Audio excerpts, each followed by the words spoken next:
Hey folks, hope you're having a great day. David Stewart here. Let's talk about superheroes and gods, and basically how superheroes are not gods. Superhero stories are not mythology, but I understand a little bit about where this sentiment is coming from. This is a suggestion from a viewer, and it's a great suggestion. Can you talk about how people are saying that, superhero stories are like mythology, are like the stories of the gods, or maybe like Bible stories? This is a topic that I feel like is evergreen, and I've talked about it several times before. I'm going to talk about it again right now. I remember some years ago, Kevin Smith made a statement that's like people are inspired by stories in the Bible, and they're inspired by these stories of these superheroes, and therefore they're kind of the same thing. And that sentiment really expresses a perspective that I think is important to note, because it's very wrong in its understanding about what mythology is, what religion is, and what fictional superheroes are. But I understand where that sentiment comes from, and it comes from our secular society and our disconnect between religious ritual and fiction, and our religious sentiment, and our sort of concrete lives that we live in the world every day. So I'll talk about a couple of problems that exist with the sentiment of like superheroes are the same as mythology. So the first one is that you don't understand what mythology is. Mythology is not fiction. Fiction and mythology are not the same things. Just because you can be inspired by a fictional story or inspired by mythology, that doesn't make them the same thing at all. So this is reducing a mythological oral tradition that exists in so many cultures down to a function, right? The function of mythology is not to inspire you. It's not to do any of those things. It's to explain where you come from. It's to explain the origins of the earth, especially the origins of the people, and to explain who you're dealing with when you are looking at rituals that are directed towards the gods. Okay. So no, they're not the same thing, not even a little bit close.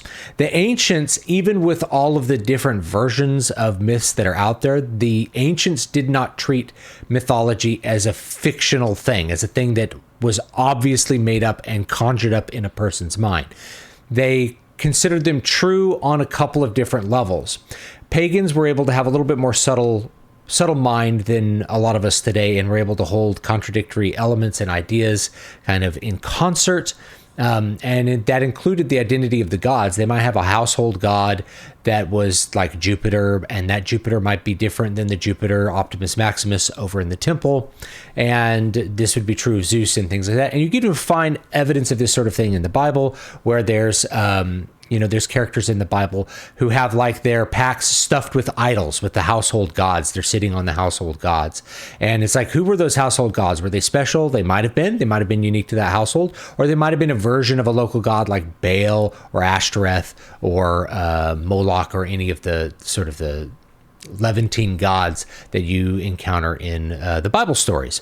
So there's a lot that goes on with especially ancient pagan mythology that's really, really different from the way that we think about things today, especially with what I call the post-Protestant mindset, which is something I'll get into a little bit. So the first problem with the sentiment of like superheroes are like gods is that mythology doesn't serve a purpose to like make you inspired. It exists in a different way. It's not treated as fiction. These stories are treated as fiction. Maybe they inspire you, maybe they interest you, maybe they hold your attention, but that doesn't make them myth just because someone somewhere might be experiencing similar emotions because of the way they are. Mythology is something that is bigger and above fiction.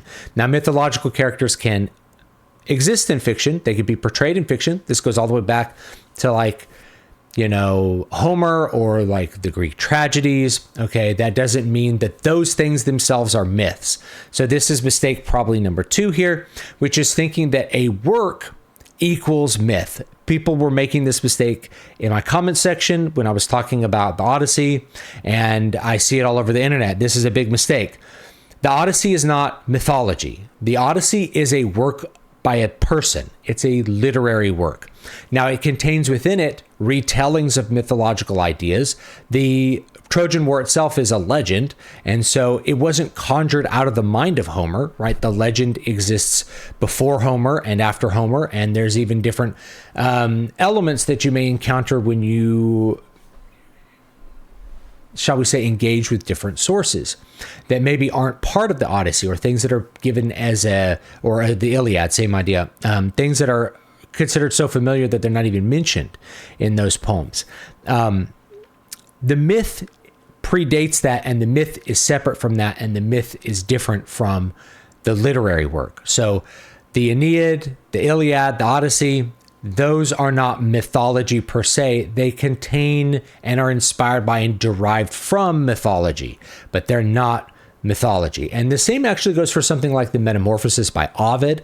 Ovid is retelling myths that would be considered already very familiar and known to his audience in way back in I believe the 1st century BC, right around the time of Christ. He was writing during the days of Augustus. And so the audience would be really familiar with all of those. There's elements of satire and kind of a playfulness with the retelling of those myths. They themselves, while they're a retelling of the myths, are not mythology per se. Mythology is the tradition that exists above that. Okay, so a literary work is not mythology, even if you're looking at something ancient like the Iliad or the Odyssey. This is a really easy mistake to make. And the reason that we make that mistake is that we are in a Christian culture, where even if you're not a Christian, you're in a culture that has been produced by well over 1,000 years of Christian dominance of thought and spirituality. So we have a Bible, and that Bible is sacred and sort of is the myth itself, if you want to think about it like that. Okay. Other cultures don't have that and don't think about it that way. So it's a mistake to think that the literary work is automatically the mythology. And even when you're looking at the Bible, many of the books capture previously existing traditions, right? Like the book of Genesis wasn't a firsthand account of Adam, all right? It was a tradition that was then captured in that book, okay? Very important to think about the difference between those things. Now, the next problem is really the understanding of religion and ritual in particular that has kind of collapsed in the West. This is part of what I call the post-Protestant mindset. And this is not a dig on Protestants, but rather it's the next step of progress out of, say, the Enlightenment and the Protestant domination of thought, especially here in the United States. So most Protestant, there's many different versions of Protestantism, okay? There's no such thing as a Protestant church. There are many denominations of Protestantism, and they all believe little bit different things, and they perform, they perform ceremonies differently. But one thing that most of them have in common is they don't believe in ritual, not the way that the Catholics and the Orthodox and, the churches of the East believe in rituals. That is, rituals that are effective, whether you're talking about the Eucharist or you're talking about baptism or you're talking about holy orders. There are sacraments that have an effect. They have a spiritual effect on a person.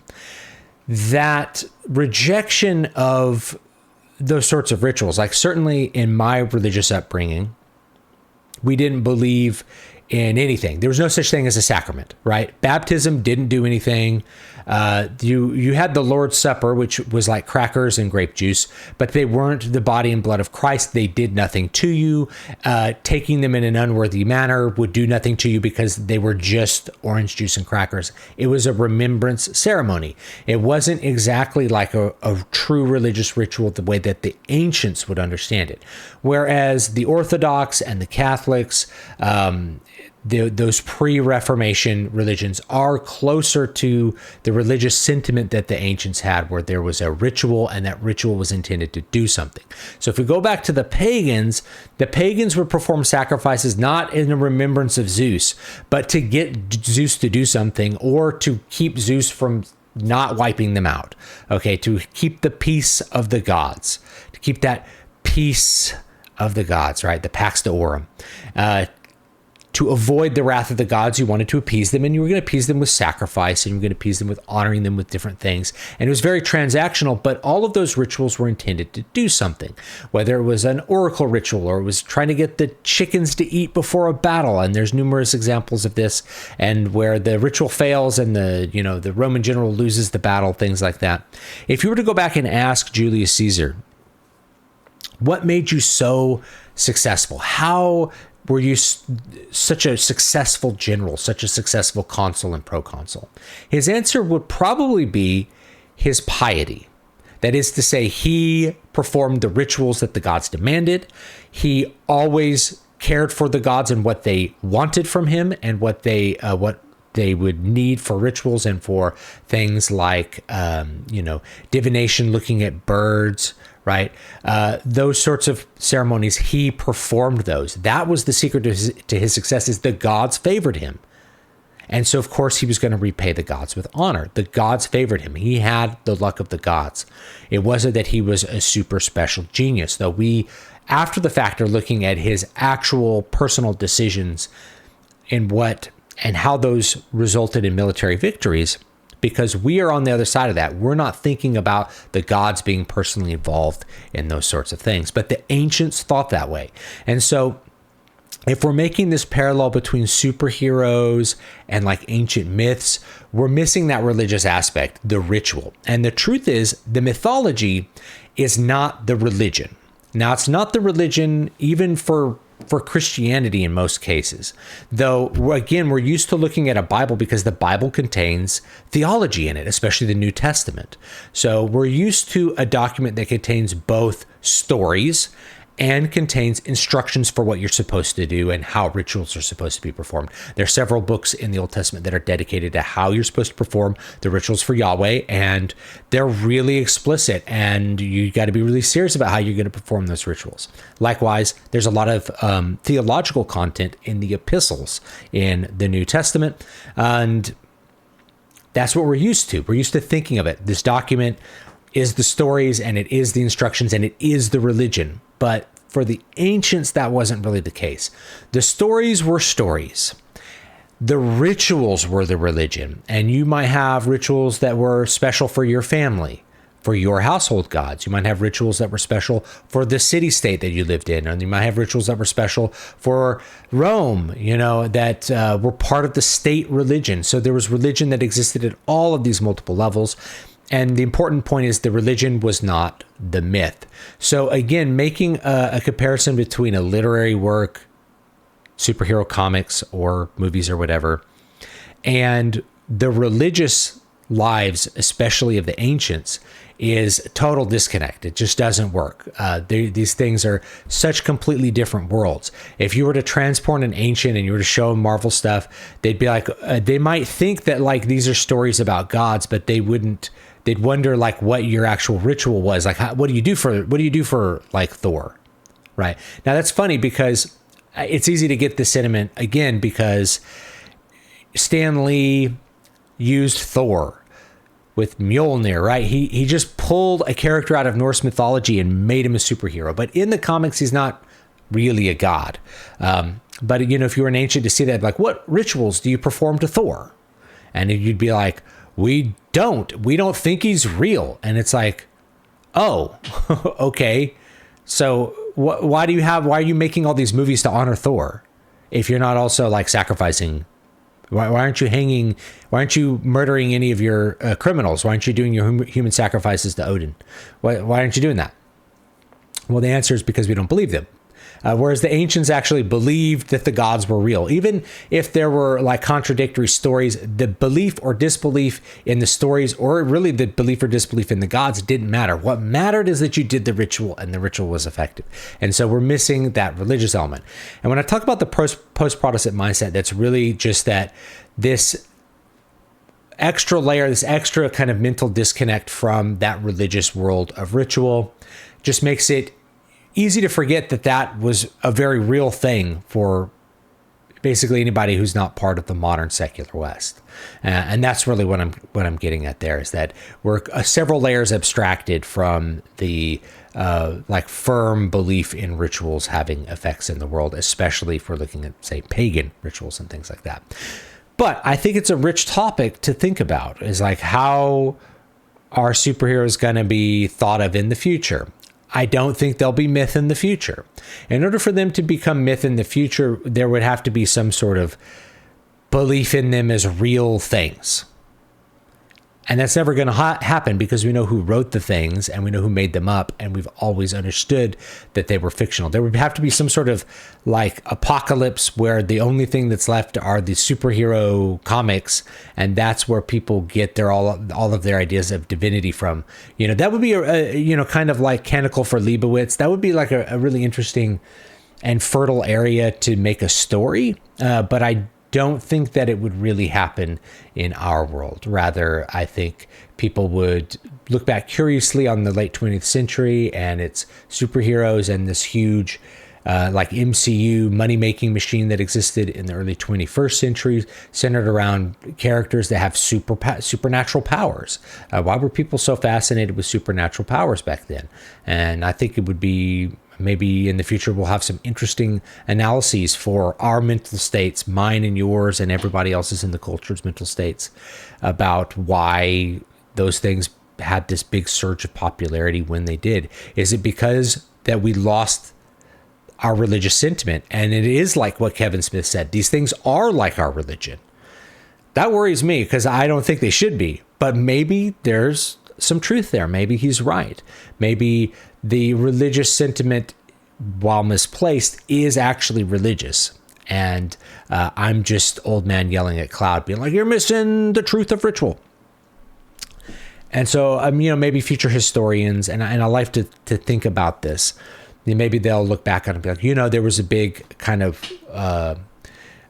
decrease in religiosity in the West during those decades, and what we see is a huge increase in literature that's obsessed with magic, right? It's magic. That's what superpowers are. So magic.